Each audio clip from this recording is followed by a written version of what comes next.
The ban was never announced. There was no press conference, no dramatic vote, no headline declaring the United States expelled from NATO. But make no mistake, something historic has just happened. In the span of a few weeks, Donald Trump has done what no foreign adversary ever managed to do. He has fractured the world's most powerful alliance from the inside. Furious world leaders are no longer debating how to manage Trump, they are actively restructuring the global order to function without him. And that is why the phrase NATO is broken is no longer political rhetoric. It is a working description of reality. Asterisk, the breaking point came after a series of statements that stunned even longtime allies. During a recent media appearance, Trump openly questioned the sacrifices made by NATO partners in past wars, specifically Afghanistan. He implied that allies stayed on the sidelines while American forces carried the burden. In diplomatic terms, this was not just inaccurate, it was incendiary. For countries that lost hundreds of soldiers fighting alongside the United States, the remarks were seen as an erasure of blood, sacrifice, and shared history.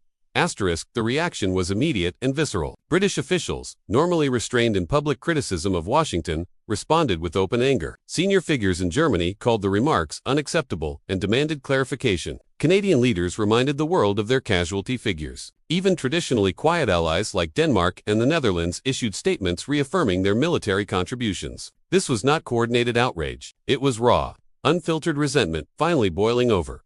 Asterisk, what makes this moment different from past diplomatic spats is what happened next. Instead of cooling off, relations accelerated toward rupture. Behind closed doors, European leaders began asking a question that was once unthinkable. What if the United States can no longer be trusted as the anchor of Western security? Not in theory, but in practice. Not under a future president, but right now. Asterisk, NATO has always relied on more than treaties. Article 5 only works if every member believes the others will show up when it matters. Trust is the real currency of the alliance, and trust, once broken, is almost impossible to repair. When Trump suggested that Allied sacrifices were exaggerated or irrelevant, he didn't just insult foreign governments. He undermined the emotional foundation of collective defense. Asterisk, at the same time, Trump doubled down on his economic pressure campaign. Tariffs on European steel, autos, and industrial goods remained in place. New threats were floated against countries that, in Trump's words, take advantage of the United States. For allies already questioning Washington's reliability, the message was clear. America was no longer a partner, it was a transactional actor willing to punish friends as easily as rivals. Asterisk, this realization triggered a strategic shift. European leaders stopped waiting for the storm to pass. They began building alternatives. The most visible result emerged not in Brussels or Washington, but in New Delhi. As tensions with the White House escalated, the European Union finalized one of the largest trade and strategic agreements in its history with India.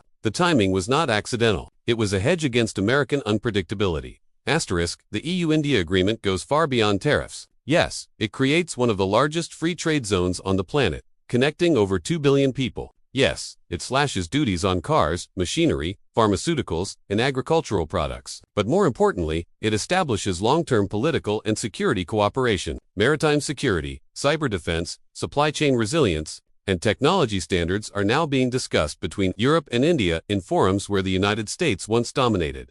Asterisk, this is what a soft ban looks like. No formal expulsion, no dramatic announcement, just a quiet redirection of power. Trade flows are rerouted, intelligence sharing becomes selective, strategic conversations happen before American officials enter the room. The United States is still technically inside the alliance, but increasingly, outside the decision-making core. Asterisk, the consequences are already visible. European defense ministers are accelerating plans for independent military capacity. Strategic autonomy, once a vague aspiration, has become an urgent necessity. France and Germany are pushing joint weapons programs. Nordic countries are coordinating more closely within European frameworks rather than relying solely on NATO's US-led structure. The logic is simple. If Washington might walk away, Europe must be able to stand alone.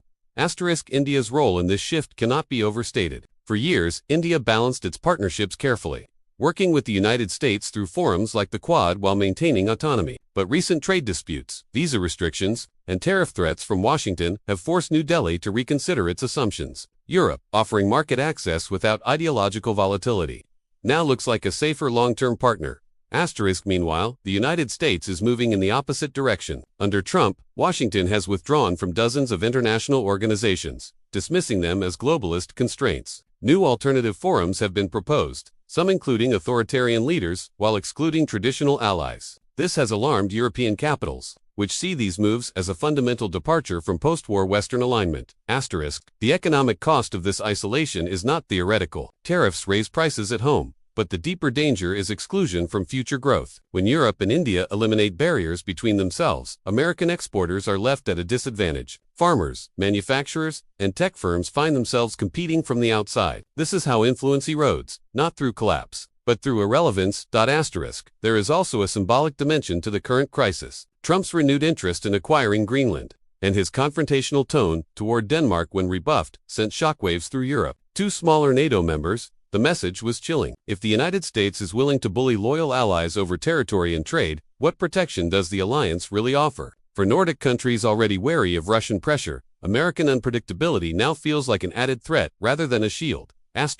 History may mark this period as the moment the West quietly reconfigured itself, not through war, but through paperwork, not through speeches, but through silence. Deals signed without Washington. Security discussions held elsewhere. Apologies demanded and never given. This is how alliances decay. Trump has argued that these moves are necessary to put America first, and in a narrow sense, he is right. The United States is asserting its interests aggressively, but power does not exist in a vacuum. When allies feel humiliated and insecure, they adapt. They find new partners. They build new systems. And once those systems are in place, they rarely go back.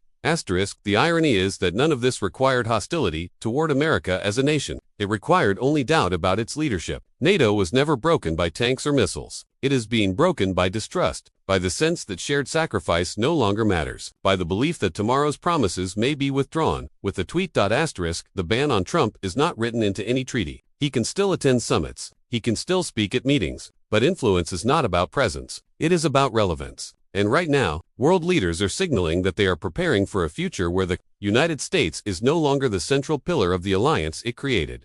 The question now is whether this fracture is permanent. Can trust be rebuilt? Can alliances survive repeated shocks? Or has the world already crossed a threshold where America's partners no longer wait for reassurance from Washington? One thing is clear. The era when NATO's unity could be taken for granted is over. The alliances of the future are being negotiated right now, in rooms where the United States is no longer indispensable. And that may be the most consequential shift of all.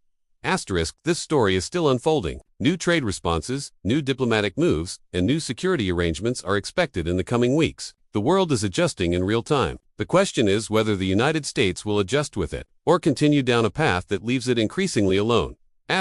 Is this the end of American leadership as we know it, or a temporary rupture driven by one presidency? And if NATO is truly broken, what replaces it? Let us know what you think.